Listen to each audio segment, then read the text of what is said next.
presented by Muskan Recording Studio, Ground Chowk.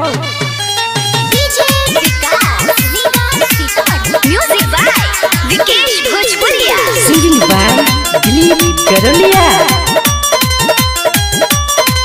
प्यारे करने से दिल मेरा रूठ गया, I love you बोली को भूल गया। प्यारे करने से दिल मेरा रूठ गया, I love you बोली को भूल गया।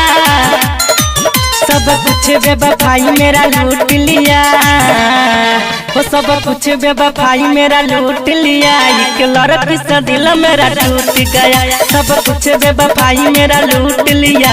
एक लड़की से दिल मेरा टूट गया, सब कुछ बेवफाई मेरा लूट लिया। एक लड़की से दिल मेरा टूट गया।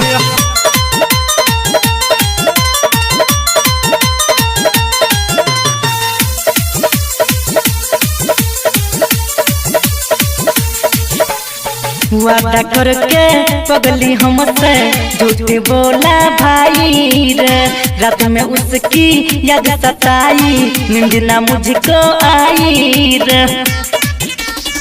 वादा करके पगली हमसे झूठ बोला भाई रे, रात में उसकी याद सताई, नींद मुझको न आई रे।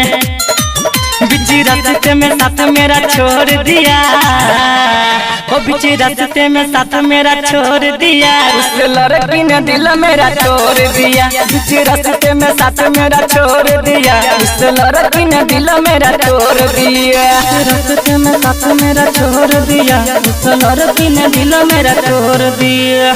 Presented by Muskan Recording Studio, Ground Chowk.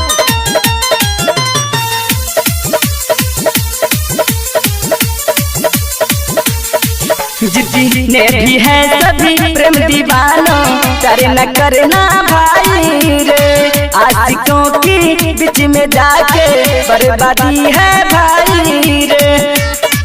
हाँ, जितने भी हो प्रेम दीवाने, प्यार न करना भाई रे। आशिकों की बीच में जाकर बर्बादी है भाई रे।